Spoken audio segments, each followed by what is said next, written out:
Countdown. We're live.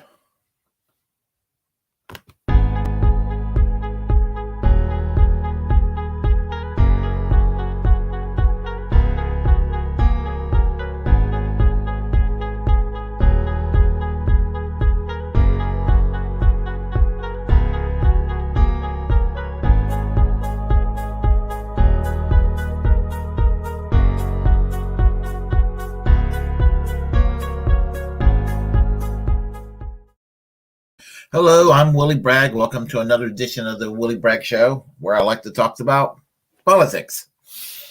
So, as you know, we're going to have a 2022 midterms in a few months, and I think it's pretty much conventional wisdom for most people that it's going to be a blowout for the Democrats. They're going to get fucking slaughtered in 2022. For where it stands right now, anything can happen between now and then. But for where it stands, Democrats are going to get slaughtered, and they're likely to lose the U.S. Senate for sure, and I think they're going to lose the U.S. House too. So. And there's a lot of reasons for that. I mean, there's with the House, it's gerrymandering that's going on. That's not helping the Democrats by a lot of state Republican governors and legislatures doing this sort of thing. But really, it's the Democrats' own making. They refuse to be progressive. They refuse to do what is right, and they rather go for expediency. And they rather play patty cake with their donors.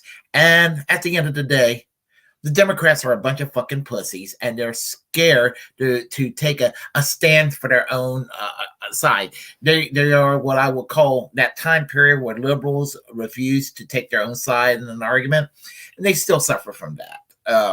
They really do. In spite of how partisan some of them posture themselves, at the end of the day, they're too scared to take a stand on anything, and they rather be safe and seek the approval of the polls instead of doing what is correct. So 2022.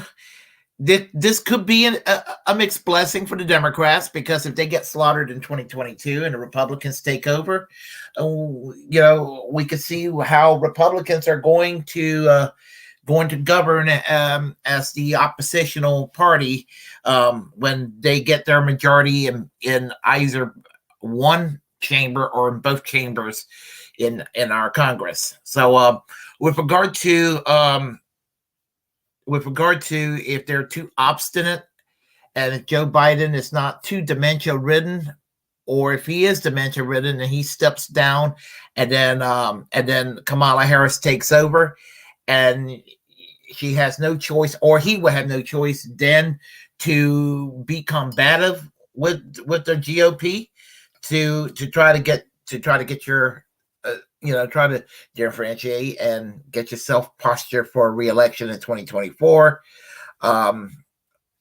They could have an advantage. Having that said, I personally think it's too soon to tell. A lot of people seem to think that the Republicans are going to have no problem winning the 2024 election as well. That's a little too far away to right now. Assuming, and I'm saying this as somebody who's outside the two-party system, and I really shouldn't care what goes on inside the Democratic Party, since the Democratic Party fuck people like me around. They take advantage of people like myself and promise to do all these really cool things and then never do it. And then some things they're upfront. They're going to tell you we're not going to do this. They're upfront when they tell you we're not going to go and do Medicare for all. You can just forget about that. And they're kind of like that with free college. Oh, we're not going to do free college. No, we're not. We'll do a public option. You better accept the public option. And then people like myself, I'm not saying I do, but people like myself will be like, oh, okay, public option. And then the Democrats never do public option. They never do college debt forgiveness. They never do. They'll sit there and talk about Green New Deal and environment until they're blue in the face, but not do anything about it. They'll talk about expanding jobs program and labor law reform. They never do anything about it. And so you see that, and you could see why. You could see why that around 2016 that Bernie Sanders came along and decided to go and challenge the way things were. And unfortunately, Bernie tried, but they fucked him over twice in 2016 and 2020. I'm trying not to. I get myself mad when I think about it to this day, but it makes me mad how they fucked Bernie Sanders over. So we're stuck. It looks like we're going to be stuck with Clintonism because whoever's running, if it's President Biden or if it's President Harris, they have the power of the presidency, the Oval Office, and that means that the Democratic Party's resources and everything, that a challenger will be a long shot. And a lot of people are going to be like, it's divisive to go and do a serious primary challenge. But I'm not about just having a D in the White House and a D in Congress and being done with it. I have better goals than that. I have, fuck what the corporate Democrats want. So need I say that? So right now, I am planning to vote third party for in 2024, as I normally have done most of my adult life. Only in 2 elections I have voted for a major party candidate for president. That was Michael Dukakis in 1988, my first vote, and Bill Clinton in 1992. And after that, I have been on a third party path most of the time. I mean, well, actually since then. Well, let's go and talk about a primary challenge to either Biden or Harris in 2024. Should we do that? Yes. Congressman Khanna. I believe he is from the 17th district. Let me get that correct. That is correct. 17th district in California. Now, as far as the two-party system is concerned, and then I'm saying this is somebody who's critical of the Democratic Party. I'm even critical of the squad these days. And Khanna would be considered an ally of the squad. He's going to be one of the better Democrats running. There's a problem. He worked with the Bernie Sanders campaign in 2020. And I think that a lot of the wrong turns Bernie took in 2020, Khanna was very much involved with some of the wrong terms in the campaign. That's why Bernie Sanders would turn down the endorsement of people like Jesse Ventura or Tulsi Gabbard or people like that, because Khanna want Bernie Sanders to look normal. We don't want any weird people backing us up. We want to look like a regular Democrat. So I think that tells me something about Khanna. He's good on the issues, actually. He's good on healthcare. I mean, he actually articulated why we need Medicare for all, to a point where I think that even a conservative Republican who's like pro free enterprise all the way would be convinced that Khanna's idea of Medicare for all is a good idea. So, I mean, he's good on pretty much across the board, all the issues. I mean, he is, for a Democrat, he is a social Democrat.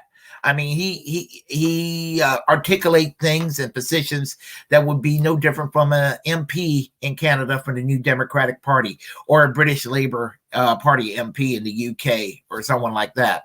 That's good. I like candidates like that.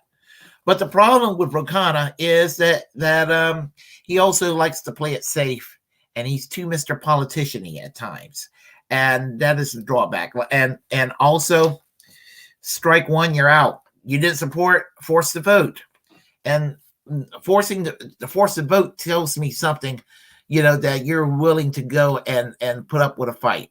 Now, if he runs in the primaries against Joe Biden or Kamala Harris, I would hope that he will give them hell.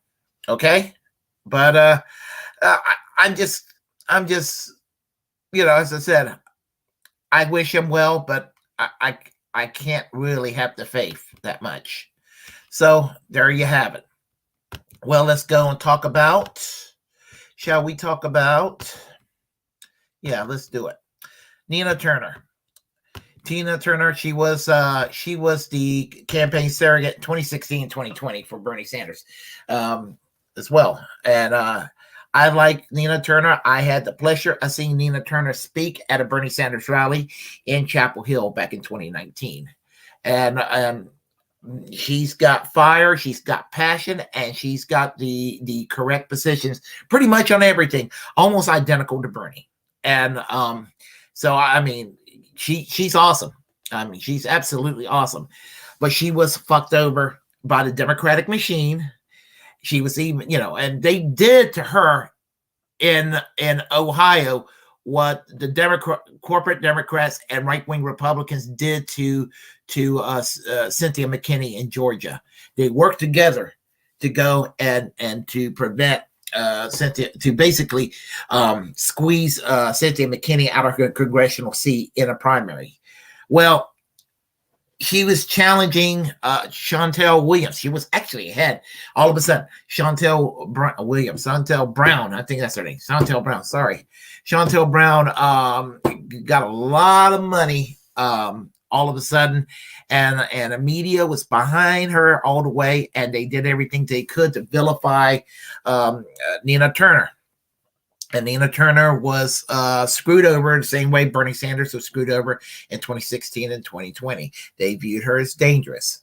That's why I love Nina Turner. She's dangerous in a good way. And but here, my criticism of Nina Turner is that she does not support forced to vote. And just like, okay, strike one, you're out. But I'm not like a lot of leftists out there that will say, well, the hell with her. No, I mean, she's great. Her heart's in the right place. She wants to fight the good fight. And I hope that she defeats Chantel Brown in the primaries in that 11th district in Ohio. And I hope that she'll go and get elected to Congress, and let's see what she can do. It'll be kind of nice seeing her take the charge, and because if AOC is going to be a doormat, get somebody with some backbone. And Nina Turner will be the one to have some backbone. And so I'm willing to give her a chance and see what happens in that regard. A lot of people talked about having her being the challenger to a Joe Biden or a Kamala Harris in 2024. She did vote for Joe Biden in 2020, but I love how she worded it. Choosing between Trump and Biden is like choosing between a bowl of shit and a half a bowl of shit. And I totally agree. And which is why I voted for Howie Hawkins. And I don't know Nina Turner personally, but I know in her heart she probably was for Howie Hawkins. But suffice to say, I would say she'll be better than someone like Khanna, but Khanna gets my respect, and so does Nina Turner. But who's to say in regard to whether this could be done or not in 2024? When in Nina Turner's case, let's see what happens in the primaries against Chantel Brown. Okay, which brings me to right now, it brings me to this person here, Marianne Williamson. You remember her? She was one of the Democratic candidates in 2020 running for the nomination. She was one of the better tier candidates at the time. I know I didn't talk much about her. I was more focused on Bernie Sanders than anybody else. And to a degree, I was with Tulsi Gabbard. I ended up starting off liking Elizabeth Warren, and I ended up realizing she was a snake. Andrew Yang gets credit for the UBI. So in spite of some aspects of Andrew Yang, which is problematic, I like the fact that he proposed UBI, That's a good idea. It's your hearing vibrating sound. I live by the railroad tracks, so there's that. Marianne Williamson seemed to have, made a better impression along. To me, she initially struck me as weird, new agey, guru-y kind of. Well, she's a spiritualist and an author, and she's, I think you're more creative. You're going to be a little more eccentric, and I think her being her eccentric and weird kind of turned a lot of people off from her campaign and all of that. But I liked her better than your typical, Tim Ryan, suit and tie politician, Joe Biden, Pete Buttigieg. My God, really, Pete Buttigieg.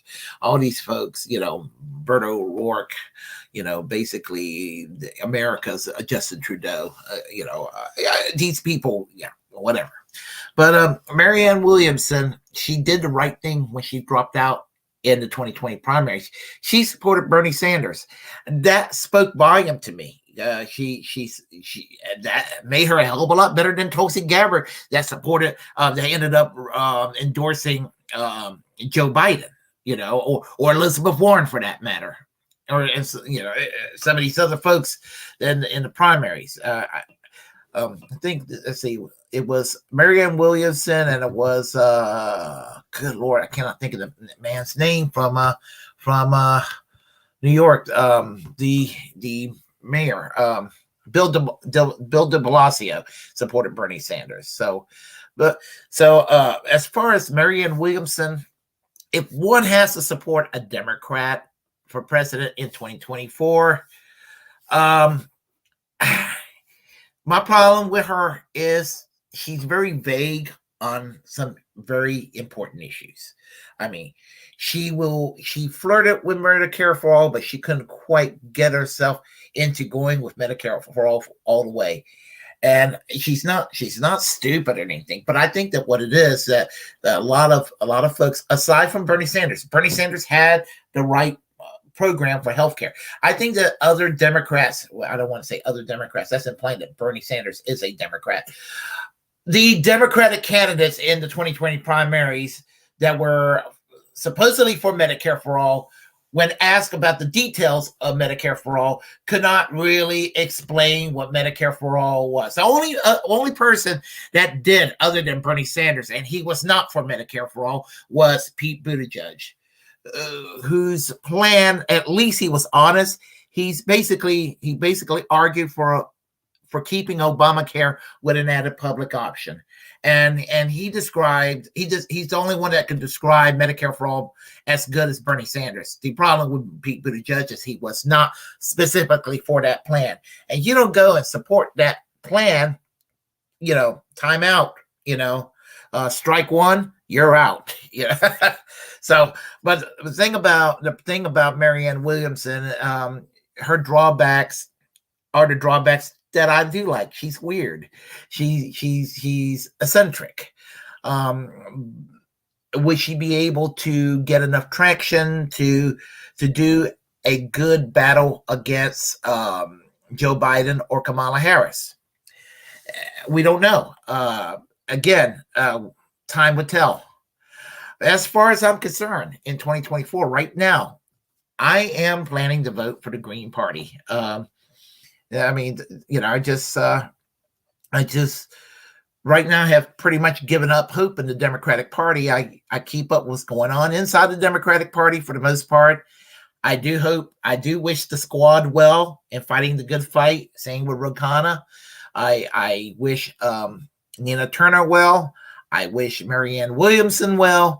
I wish all the left-wing people putting up the fight to fight for a social democratic or a democratic socialist vision for this country. And I'm not saying that all these folks I mentioned are hardcore socialists, or even social democrats, but they're at least trying to carry on the FDR New Deal, LBJ Great Society mission, which basically means to put the Democratic Party back to where it was before Bill Clinton fucked it over. And I want, if I'm going to have faith in the Democratic Party, you're going to have to get rid of the Bill Clinton shit stains all over it, because the Bill and Hillary Clinton's shit prints in the Democratic Party is why the Democratic Party is garbage these days. The quicker they're gone as an influence, the better it'll be. But until then, count me out. I'm green for the time being. And no, I did not wear a green shirt to say that today. So let me go ahead and do this. So there, anyway, that's pretty much what I want to talk about. So let's see here. We have here on the chat lines. Let's see here. Hold tight. Let's see. Both parties suck, Johnson. Yep. Tim Black says that all the time, and I agree with Tim Black. Both parties indeed do suck. Let's see. Beta O'Rourke, I would say more along the lines of Canada's Justin Trudeau. He's not even the new Obama. He's just Canada's Justin Trudeau. Marianne Williamson. Yeah, Marianne Williamson. Yeah, she's got it. Let's see. A new sheepdog. Well, it looks like that's what will happen with the Democrats, even some of the good ones, when they bend the knee. Woof, woof. Agreed. So, anyway, if you like what you heard, press like and comment. If you disagree, well, comment anyway. We will have a conversation. Feel free to share the content on this channel. As a First Amendment absolutist, it's my duty to inform you to create your own platform and utilize it, because we're, in fact, the muckrakers of our time. Please go ahead and hit that subscribe button, hit that notification bell, so we can actually increase our voice and make this channel one of the main voices of the left. It's not about me, but it's about having a greater accessibility to left-wing voices out there to fight corporate America. And until next time, keep the class struggle going. We have a class war to wage. We also got to realize we're all Julian Assange. So anyway, until next time, I will say music.